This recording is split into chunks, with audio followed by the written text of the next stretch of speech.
Hello and welcome to Farm Journal Live. I'm editor Clint Griffiths from our newsroom here in northern Indiana. We're going to be taking a break from some of the coronavirus coverage that we've been following hot and heavy over the last couple of months and talk about a few other issues that are impacting agriculture, the latest being the issue with a court order regarding dicamba. The EPA says it's assessing all avenues to mitigate the impact of last week's court decision regarding dicamba. That statement coming out late Friday as farmers continue to scramble for answers. The U.S. Ninth Circuit Court of Appeals in San Francisco vacating EPA's registration for dicamba products Ingenia, Fexapan, and Extendamax. However, some states say they are allowing producers to still use the product, including Indiana, Iowa, Kansas, Kentucky, Louisiana, Missouri, Nebraska, North Dakota, Texas, Wisconsin, also hearing Alabama, South Dakota, and Tennessee may be allowing it as well. They're not colored in there yet on the map. The states there in red, Illinois, Minnesota, saying it cannot be used. Richard Gupton with the Agriculture Retailers Association joining us now. And Mr. Gupton, let's talk about what we know and don't know right now. It seems like with some states allowing it and some not, that there can be areas of confusion.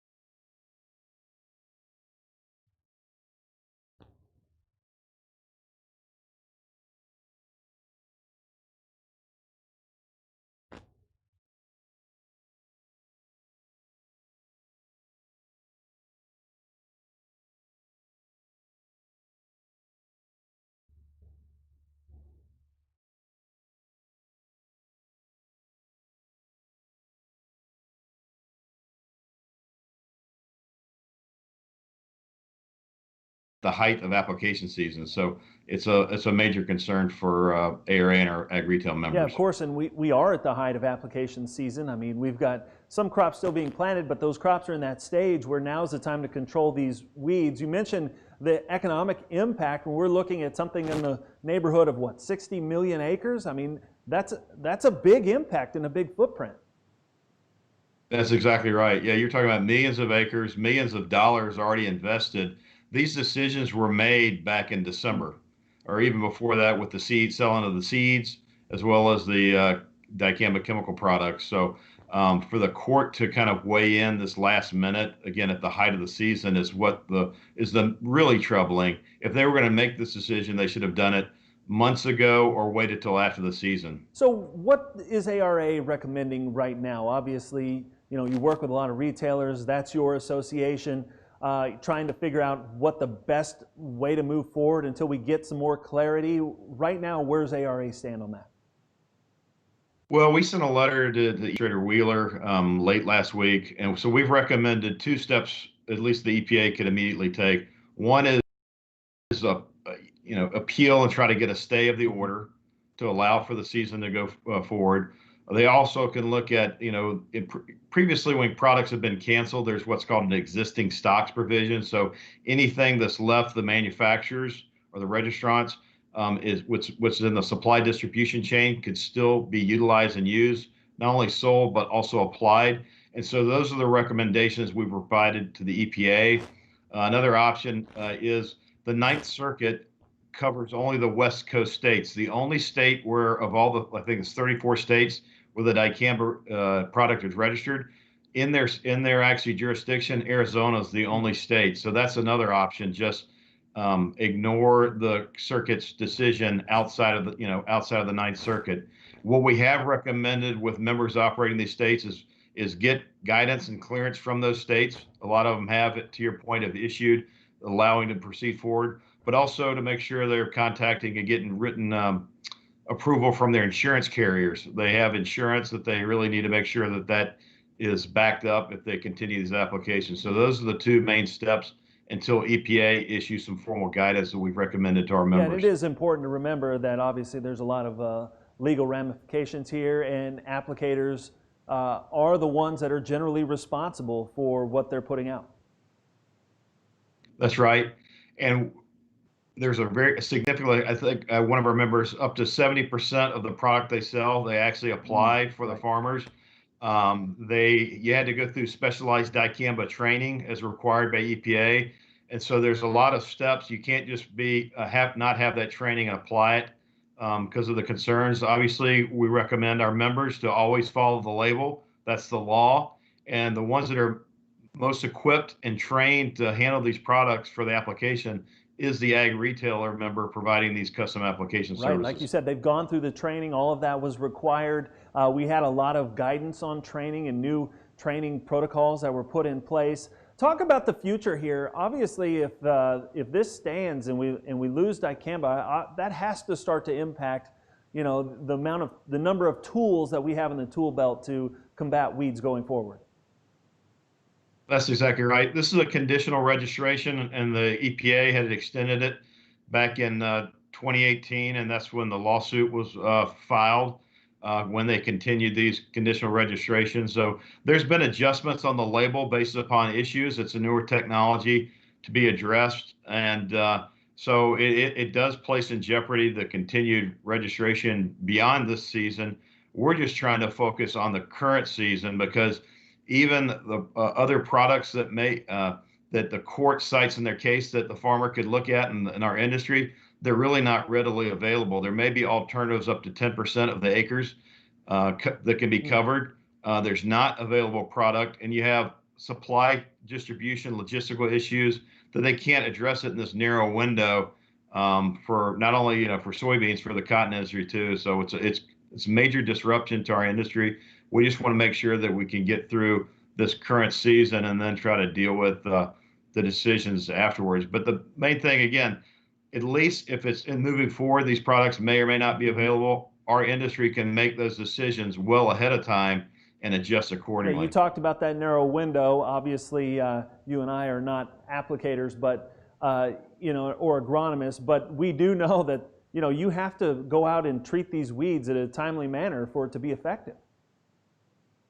That's right. And this technology was because some of the other products, the weeds have become resistant to them. So this newer technology has been introduced in the marketplace. And some states, as far as the cutoff date to be able to apply it, is June 20th.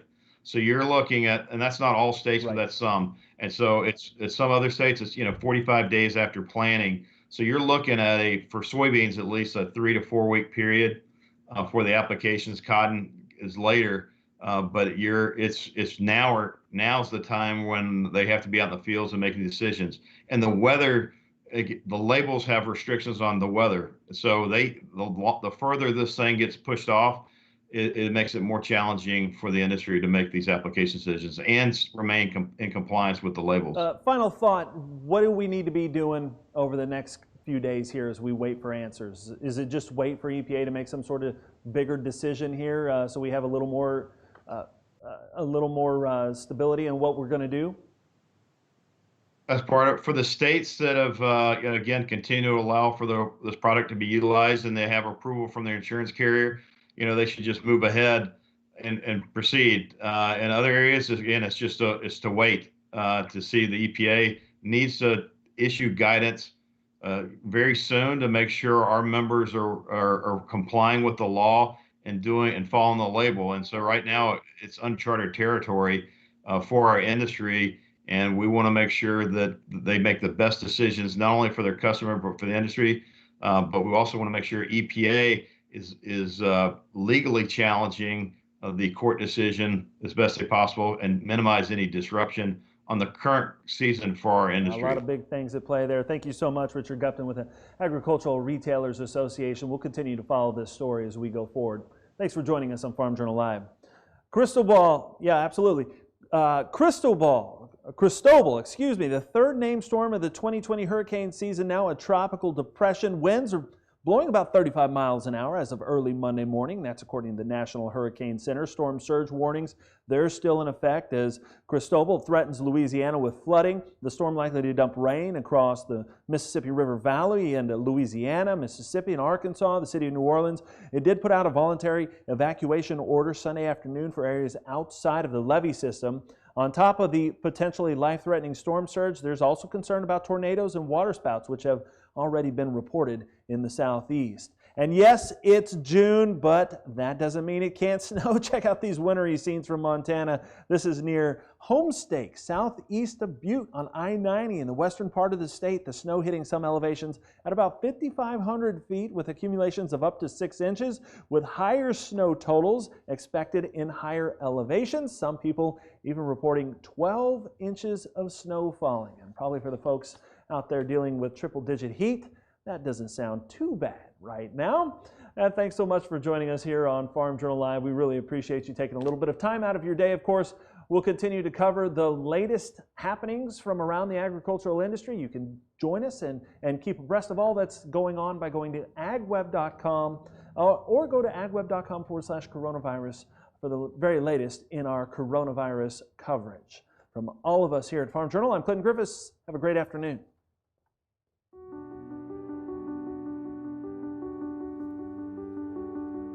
It started as social distancing, self-isolation, and caring for loved ones. A time for agriculture to be proud, to be essential. Now, it's changing. While states start to reopen and jobs resume, out here, the clouds are building. The path is uncertain. It's not the first time, it won't be the last. But we'll farm on. This soil is soaked in generations of sweat, of reinvention, of grit. Farm on is a calling. It's a mantra, a mindset. When the horizon dims and things turn dark, we'll find the light. We may be doing this for you, but we're also doing it for them. 2020, now's the time to farm on.